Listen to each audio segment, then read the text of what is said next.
Life में एक अच्छे और अंडरस्टैंडिंग पार्टनर का होना बहुत जरूरी है। फिर चाहे वो एक अच्छा दोस्त हो, आपके किसी पीजी या हॉस्टल का रूम पार्टनर हो, आपके बिजनेस का पार्टनर हो या फिर लाइफ पार्टनर हो यानी हस्बैंड या वाइफ। उसका अच्छा, सच्चा और ईमानदार और वफादार होना बहुत जरूरी है। और ट्रांसपेरेंट होना भी बहुत जरूरी है। बिल्कुल उसी तरह कुछ कर दिखाने के, अमीर बनने के सफर में एक अच्छे बिजनेस पार्टनर का होना बहुत जरूरी है। जब हम स्टॉक मार्केट की दुनिया में कदम रखते हैं, तो सबसे पहला और सबसे बड़ा सवाल ये होता है कि कोई ऐसा इंटेलिजेंट और एक्सपीरियंस पार्टनर मिल जाए जो मेरा पैसा डबल ट्रिपल कर दे। डुबोए नहीं। आपकी मेहनत की कमाई को ग्रो करने का सफर एक ब्रोकर के हाथ में होता है, लेकिन गलत साथी चुन लिया तो सफर बर्बाद हो जाएगा। इसलिए आइए जानते हैं कि अपना परफेक्ट फाइनेंशियल पार्टनर कैसे ढूंढा जाए।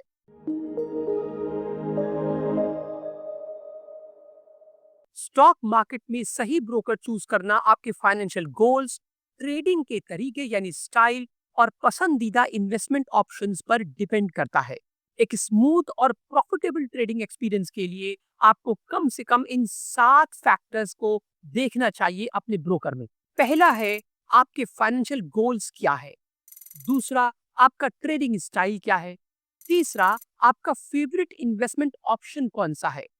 चौथा, ब्रोकर के ब्रोकरेज चार्जेस क्या है। पांचवा, ट्रेडिंग प्लेटफॉर्म कितना इजी टू यूज है यानी उसकी यूजिबिलिटी कैसी है। छठा, रेगुलेशंस। और सातवां, रिसर्च टूल्स और उनकी रिलायबिलिटी यानी उनका भरोसेमंद होना। आइए अब एक एक करके इन सातों को शॉर्ट में आसान भाषा में समझते हैं। सबसे पहले आपको अपनी इन्वेस्टमेंट नीड्स को समझना होगा। आप खुद से पूछिए कि आप एक्टिव ट्रेडर हैं या लॉन्ग टर्म इन्वेस्टर। अगर आप बिगिनर हैं और आपको बहुत कम या बिल्कुल एक्सपीरियंस नहीं है, तो आपको गाइडेंस की जरूरत पड़ेगी, क्योंकि एक्सपीरियंस ट्रेडर्स क्विक एग्जीक्यूशन और एडवांस टूल पर डिपेंड करते हैं।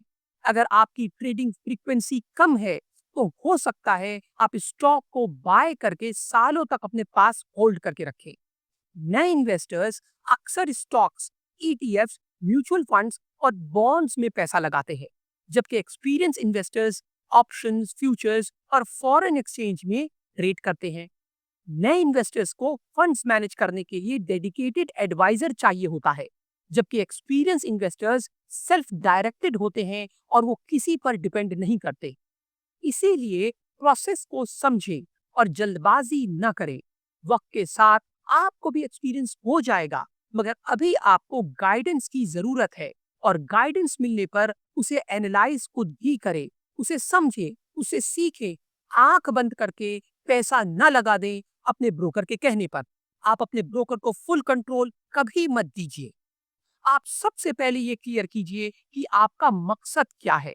क्या आपको वेल्थ क्रिएट करनी है, रिटायरमेंट के लिए सेविंग करनी है, या बार बार फ्रीक्वेंट ट्रेडिंग करनी है। फिर अपने पसंदीदा इन्वेस्टमेंट इंस्ट्रूमेंट्स जैसे स्टॉक्स, ईटीएफ्स, म्यूचुअल फंड्स या बॉन्ड्स को आइडेंटिफाई करिए, पहचानिए। और अगर इनके बारे में ज्यादा जानकारी नहीं है, तो उसके बारे में पढ़िए या अपने ब्रोकर की ब्रांच विजिट करके ब्रांच मैनेजर से बात कीजिए, मिलिए और जानिए। इन चीजों के बारे में पूछिए। उसके बाद हर ब्रोकर के ब्रोकरेज चार्जेस और फीस स्ट्रक्चर को कंपेयर कीजिए, जैसे हर ट्रेड पर कमीशन कितना लेगा, अकाउंट का सालाना मेंटेनेंस चार्जेस या एएमसी कितना लेगा, और नॉन ट्रेडिंग फीस जैसे अकाउंट ट्रांसफर, इनएक्टिविटी या पैसा निकालने के चार्जेस और बाकी हिडन चार्जेस क्या होंगे। फिर आपको ब्रोकर के टाइप को भी समझना होगा। पहला है डिस्काउंट ब्रोकर्स, जो कम फी में बेसिक ट्रेडिंग सर्विस देते हैं। ये उन लोगों के लिए बेस्ट है जो इंडिपेंडेंट हैं और कम खर्चा करना चाहते हैं।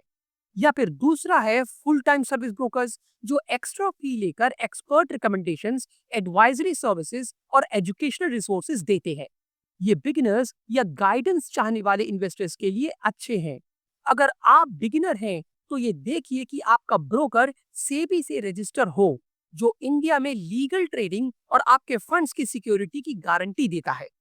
अपने ब्रोकर के रिव्यूज और बैकग्राउंड जरूर चेक करिए, और खास तौर से निगेटिव कमेंट्स को पढ़िए, जिससे अंदर की बात आपको मालूम होगी, ताकि ब्रोकर की रेपुटेशन और ट्रस्ट वर्दीनेस पता चल सके। ऑनलाइन फीडबैक और कस्टमर सपोर्ट खास तौर से ट्रेडिंग आवर्स में जरूर देखिए। ये जरूर देखिए कि क्या वो बिजी होते वक्त आपको सपोर्ट करेगा। जब ये सब हो जाए तो ट्रेडिंग प्लेटफॉर्म और टेक्नोलॉजी को भी एनालाइज कीजिए, यानी देखिए, परखिए। प्लेटफॉर्म इजी टू यूज होना चाहिए, फास्ट और रिलायबल होना चाहिए, जिसमें जरूरी एनालिसिस और चार्टिंग टूल्स मौजूद हों। ज्यादातर ब्रोकर्स आजकल रोबस्ट मोबाइल ऐप भी देते हैं, ताकि आप चलते फिरते भी ट्रेडिंग और अलर्ट्स देख सकें। कमिट करने से पहले आप डेमो अकाउंट्स या ट्रायल प्लेटफॉर्म्स चेक कर सकते हैं। एक बात हमेशा याद रखिए, एक अच्छा ब्रोकर आपको in depth research, company reports, analysis की रिकमेंडेशंस, वेबिनार्स और लर्निंग मटेरियल्स देता रहता है। अगर आपका ब्रोकर ये सब नहीं दे रहा या फिर सिर्फ वही चीजें दे रहा है जो गूगल पर ऑलरेडी पब्लिकली अवेलेबल है, तो ये आपके लिए सही नहीं है। या अगर उसकी दी हुई स्टॉक रिकमेंडेशंस कम से कम 80 टू 90% सही नहीं है, आपके लिए प्रॉफिटेबल नहीं है, तो आप इस ब्रोकर को छोड़ दीजिए और किसी और ब्रोकर को देखिए। इसका सिंपल मतलब ये है कि वो फोरकास्ट नहीं कर पा रहा है, स्टॉक कहाँ जाएगा उसे पता ही नहीं है, उसका अंदाजा ही नहीं है। ऐसे लोग, ऐसे ब्रोकर आपकी ट्रेडिंग में जीरो वैल्यू ऐड करते हैं और सिर्फ एंट्रीज डालने के पैसे यानी ब्रोकरेज को चार्ज करते हैं। उनका मकसद भी सिर्फ आपसे बाय एंड सेल पर ब्रोकरेज चार्ज करके मैक्सिमम एक दिन में पैसा कमाना ही होता है। याद रखिए, एक अच्छा ब्रोकर या एक अच्छे ब्रोकरेज फर्म के अंदर ये क्वालिटीज होंगी, या कम से कम होना चाहिए। कंपनीज एम्प्लॉयज हायर करती है, उनका एक्सपीरियंस देखती है और नॉलेज देखती है, पर एक इंटरव्यू में उनकी परफॉर्मेंस और इंटेलिजेंस और क्रेडिबिलिटी कोई नहीं देख सकता। इसलिए हमेशा एक एक्सपीरियंस एजेंट की डिमांड कीजिए। अगर आपके फंड ज्यादा है या आपका पोर्टफोलियो बड़ा है, तो एक से ज्यादा एजेंट्स आपके फंड्स को मैनेज करते हो, भले ही आपका पॉइंट ऑफ कांटेक्ट एक हो। जब तक आपका एजेंट आपको अपनी क्रेडिबिलिटी प्रूव करके ना दे, तब तक उस पर यकीन मत कीजिए, भले ही वो कितना ही बड़ी कंपनी का रिप्रेजेंटेटिव हो या उस कंपनी से जुड़ा हो। क्योंकि आपके लॉस के टाइम कंपनी अपने टर्म्स एंड कंडीशंस को आपके मुंह पे मार देंगी और खुद लीगली पीछे हट जाएंगी, और बर्बाद आप होंगे। उस एजेंट का भी कुछ नहीं जाएगा, क्योंकि वो रिजाइन करके कहीं और चला जाएगा। मैं आपको डरा नहीं रहा हूं, मैं आपको सेफगार्ड कर रहा हूं कि आपको डिमांडिंग होना पड़ेगा, क्योंकि आप पैसा दे रहे हैं। याद रखिए, आपके एजेंट या ब्रोकर को डीप मार्केट नॉलेज होनी चाहिए, एनालिटिकल थिंकिंग, रिस्क इंटेलिजेंस और फोरसाइट होना चाहिए, यानी फोरसाइटेड होना चाहिए। उसकी रिसर्च अनबाइज्ड हो, वो इमोशनली डिसिप्लिन्ड हो, एम्पैथी और ग्रेट लिसनिंग स्किल्स से लैस हो, कम्युनिकेशन में क्लैरिटी, इंटीग्रिटी, एथिक्स और कंसिस्टेंसी को फॉलो करता हो, अडेप्टेबल हो, प्रॉब्लम सॉल्विंग फोकस्ड हो, डिटेल्ड ओरिएंटेड हो और उसका अप्रोच प्रोएक्टिव हो। मेरी ये बात हमेशा याद रखिएगा, आपने अपनी मेहनत की कमाई एक अनजान शख्स, एक अनजान इंसान को उस पर और उसकी नॉलेज पर भरोसा करके दी है, मैनेज करने के लिए, ना कि डुबोने के लिए। आपको भी सब्र से काम लेना होगा, ध्यान से चले, लालच ना करें, रिस्क लें, पर रिस्क मिटिगेट करते हुए चलें। रिस्क में थोड़ा पैसा बर्बाद हो सकता है, मगर अपनी जिंदगी को बर्बाद मत कीजिए, घर परिवार को बर्बाद मत कीजिए। इन्वेस्ट उतना ही कीजिए, या कम से कम रिस्क उतना ही लीजिए जितना आप बर्दाश्त कर सकते हो।